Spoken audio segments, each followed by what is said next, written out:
to deliver it? It is a very significant challenge for any administration, and Spain is a large country. It is a complex country. We have a multi-layered administration. So we have put in place a governance structure and reinforcing the mechanisms we have. We will be launching in the coming weeks some of the most significant strategic plans, for example, for leading the transition towards the electric and connected car. How much of a difference do you think that vocational training projects, like the one we saw in Guillaume's report, how much of an impact do you think these will have on unemployment? Well, I think vocational training is one of the keys to unlock a better functioning labour market in the future.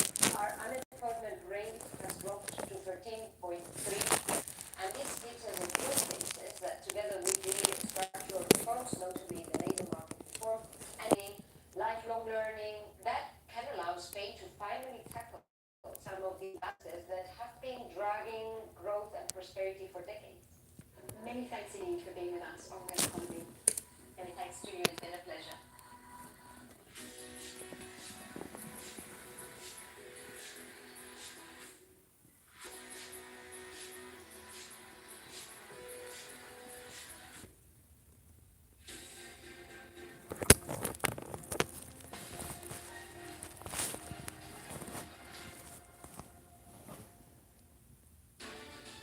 Diplomatic talks, but no major breakthrough on Ukraine after Joe Biden spoke to Vladimir Putin by phone on Saturday. In The Hague, Paris and Zurich, anti-COVID restrictions protesters have demonstrated, movements initiated by Canadian truckers.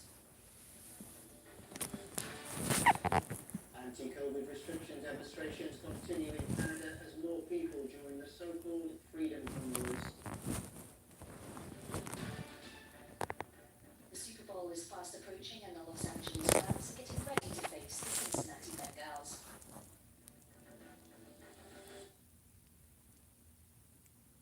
The conversation between Joe Biden and Vladimir Putin did not diminish the threats of a possible war in Europe, but both leaders agreed to continue diplomatic talks. During his call on Saturday, the US President warned his Russian counterpart of severe costs if he invaded Ukraine. The conversation came at a critical moment as the US insists on saying a Russian invasion could happen by the end of next week. Washington, London and Berlin have already told their citizens to leave the country. Moscow is continually denying any attack on Ukraine and calls hysteria such allegations. Feeling shared by the government in Kiev, who remain skeptical about an invasion. And the truth that we have different information, and now the best friend for enemies that is panic in our country, and all this information that helps only for panic doesn't help us. On Saturday, more than 30 ships from the Russian Sea Fleet have started training exercises near Crimea, a peninsula annexed by Russia in 2014. Moscow also claims to have driven a US submarine from its waters in the Pacific Ocean.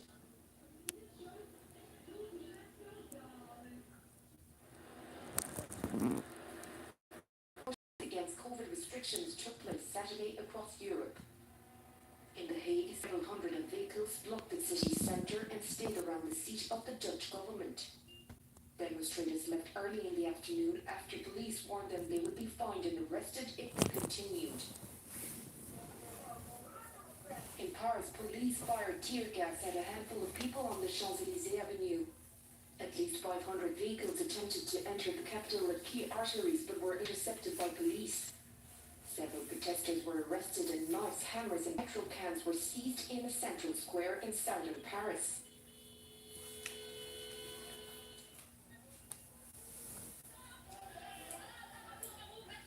In the city of Zurich, an unauthorized demonstration led to clashes between militants and security forces.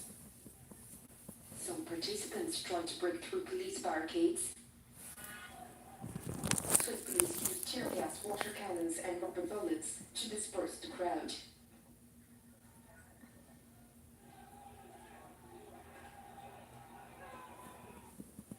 In Canada, demonstrations by protesters opposed to vaccine mandates and other COVID restrictions are still going on. On Saturday night, peace persuaded many drivers in Windsor to remove their vehicles that had been blocking the Ambassador Bridge, a key border crossing to Detroit in the US. They left peacefully, but since then more protesters have arrived, and on Sunday morning were still blocking access from the Canadian side. The so-called Freedom Convoy started around a week ago. In the nation's capital, Ottawa, protests were also continuing, with thousands of people taking part, as they have on past weekends. The demonstrators gathered at Parliament Hill, and a line of trucks continued to block the main road in front of the country's Capitol building. Anti-vaccine demonstrators have been encamped downtown since late January. In southern Alberta, travel to and from the United States has been suspended by Canadian authorities as protesters continue to limit access at the Coutts border crossing. It started on January 29th, but lanes have been intermittently open since then.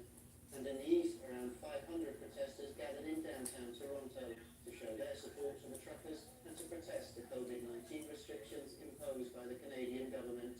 There was also support in Montreal on Saturday from Freedom Convoy supporters, but they were met with a small number of counter-protesters objecting to the anti-vaccine demonstrators.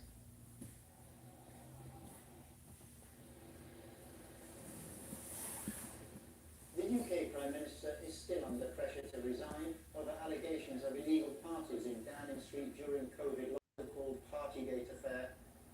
So far, Johnson has insisted he won't step down, and his party's MPs have not launched any official challenge to his leadership. But a recent poll found that 63% of those surveyed think he should resign. Even before the Partygate, he wasn't a reliable person, and I think we should get rid of him. I just think it was completely disrespectful and disregard to all the guidelines that he's put in and everything like that. It just wasn't fair on the people. And I think if it was Theresa May, you should get out of straight away. So he's getting a lot of leeway for it. A lot of leeway. He's gotten away with a lot, for sure. I don't think he should resign, no. He's good in one way and then he's done wrong in another way, so I think government's all the same anyway. Many of Boris Johnson's party MPs are waiting to see the results not just of the criminal investigation, but also the full version of an internal report by Sue Gray, a senior civil servant. Partygate comes at a critical time for Johnson, who's one of many European leaders trying to find a diplomatic resolution to the Ukraine crisis.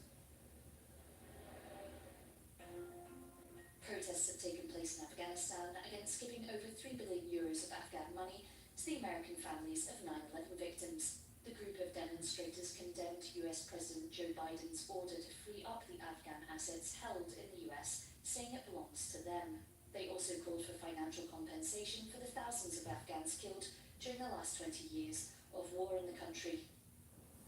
Children from Poland are being delivered to Madagascar from the neighbouring island of Reunion by the French armed forces in the southern Indian Ocean zone. A total of 8 tons of material is meant to be deployed by the French Red Cross to restore the homes of 125,000 people affected by Cyclone Batsirai. According to Malagasy authorities, the storm has killed at least 120 people, mainly on the east coast. Both Portugal and Spain are suffering from severe droughts. According to climate scientists, it's the worst Portugal has seen in 20 years, with water reservoirs in the country's centre drying out. And in Spain in the last 4 months, there has been only a quarter of the rainfall there should have been. Low water supplies could create a difficult situation for the coming summer months.